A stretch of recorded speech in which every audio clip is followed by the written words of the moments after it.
এই প্রশ্নটা 27তম BCS, NSI এবং খাদ্য অধিদপ্তর সহ বিভিন্ন চাকরি পরীক্ষায় বহুবার এসেছে। তো এই প্রশ্নটা আমরা দুইভাবে সমাধান করব। প্রথমে শর্টকাট, তারপর হচ্ছে বেসিক নিয়ম।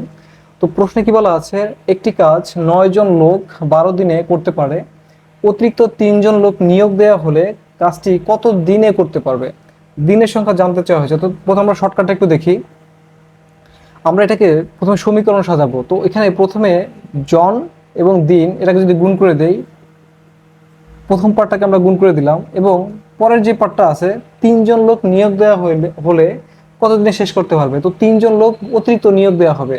আগে লোকের সংখ্যা ছিল 9 জন, নতুন করে নিয়োগ দেওয়া হবে 3 জন, তার মানে লোকের সংখ্যা বের হয়ে গেল 12 জন। 9 3 12। তাহলে এই 12 জন লোকের কত দিনে কাজটা করা যাবে। তো দিনের সংখ্যা আমরা যেহেতু জানি না, আমরা অজানা চলক ধরে নিলাম এক্স। তো এখানে এই পাশের 12 আর এই পাশে 12 কেটে দেওয়া যায়, তার মানে এক্স এর মান হয়ে গেল 9। তার মানে এই কাজটা 9 দিনে সম্পূর্ণ করতে পারবে।